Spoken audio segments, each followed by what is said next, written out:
अरुणाचल प्रदेश के तवांग सेक्टर में बीते शुक्रवार भारत और चीनी सैनिकों के बीच हिंसक झड़प में कुछ भारतीय सैनिकों को गंभीर चोटें आई हैं। भारत के रक्षा मंत्री राजनाथ सिंह ने मंगलवार को संसद में कहा कि इस झड़प में कुछ भारतीय सैनिकों को चोटें आई हैं, लेकिन किसी भी सैनिक की मौत नहीं हुई है। उन्होंने कहा कि चीनी सैनिकों ने 9 दिसंबर 2022 को तवांग सेक्टर के यांगत्से इलाके में वास्तविक नियंत्रण रेखा पर अतिक्रमण कर यथास्थिति को एक तरफा रूप से बदलने का प्रयास किया, यानी कि जमीन पर कब्जा करने की कोशिश की। चीन के इस प्रयास का हमारी सेना ने दृढ़ता के साथ सामना किया। इस तनातनी में हाथापाई हुई। भारतीय सेना ने बहादुरी से चीनी सैनिकों को हमारे इलाके में अतिक्रमण करने से रोका, उन्हें उनकी पोस्ट पर वापस जाने के लिए मजबूर कर दिया। इस झड़प में दोनों ओर से कुछ सैनिकों को चोटें आई हैं। इसके साथ ही अरुणाचल पूर्व लोकसभा सीट के बीजेपी सांसद तापिर गाव ने बताया कि भारतीय सैनिकों की तुलना में चीन के ज्यादा सैनिक घायल हुए हैं।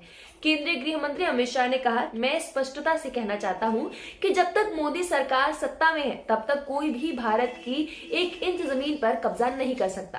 कांग्रेस नेता शशि थरूर ने भी कहा कि इस बात में कोई शक नहीं है कि तवांग पर चीन की नजरें हैं और हमें सावधान रहने की जरूरत है। समाचार एजेंसी AFP के अनुसार चीन ने कहा है कि भारत से लगी सरहद पर हालात स्थिर है। चीनी विदेश मंत्रालय के प्रवक्ता ने वांग वेनबिंग ने कहा कि भारत से सैन्य और राजनीतिक स्तर पर बात चल रही है। ये झड़प भारत के अरुणाचल प्रदेश के तवांग सेक्टर में हुई है, जिसे चीन दक्षिणी तिब्बत कहता आया है। अब आपको इसकी बात की जानकारी देते हैं। भारत इस क्षेत्र को अपना हिस्सा बताते आया है। चीन ने साल 1962 में भारत के साथ युद्ध में अरुणाचल प्रदेश के आधे से भी ज्यादा हिस्से पर कब्जा कर लिया था। इसके बाद चीन ने एक तरफा युद्ध विराम घोषित किया और उसकी सेना मोकमोहन रेखा के पीछे लौट गई। सामरिक मामलों की जानकारी हमेशा उसे उद्बुद्ध कर रहे हैं। जब चीन अरुणाचल प्रदेश पर दावा करता है तो 1962 की लड़ाई के दौरान वो क्यों पीछे हट गया था। चीन अरुणाचल प्रदेश को दक्षिणी तिब्बत का इलाका बताया जाता है और तिब्बत में धर्मगुरु दलाई लामा से लेकर भारतीय प्रधानमंत्री के अरुणाचल दौरे पर चीन आपत्ति जताता रहा है। चीन ने 2009 में पीएम मनमोहन सिंह और 2014 में पीएम मोदी के दौरे पर आपत्ति जताई थी। साल 1914 से पहले तक तिब्बत और भारत के बीच कोई तय सीमा नहीं रखी गई थी। इस दौर में भारत में ब्रितानी हुकूमत हुआ करती थी। ऐसे में सीमा निर्धारण के लिए भारत और तिब्बत की सरकारों के बीच शिमला में समझौता हुआ।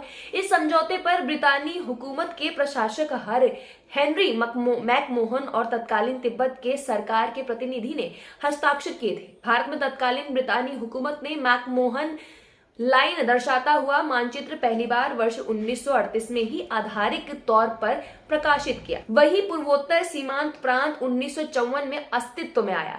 इस हस्ताक्षर के साथ ही भारत के तवांग सहित पूर्वोत्तर सीमांत क्षेत्र और बाहरी तिब्बत के बीच सीमा मान ली गई।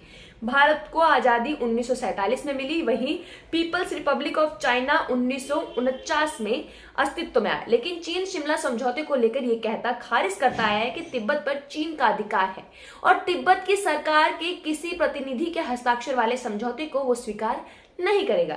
यानी कि जब हस्ताक्षरों में पेपरों में ये लिखा आया है कि वो अरुणाचल प्रदेश का सीमांतर वाली जो जगह है वो अभी भारत की है, फिर भी चीन उन समझौते को इनकार करते हुए लगातार उस पर कब्जा करने की कोशिश करते आया है। आशा करते हैं कि इस वीडियो के माध्यम से आपको अरुणाचल प्रदेश के तवांग सेक्टर में हो रही झड़प का मतलब समझ में आया होगा।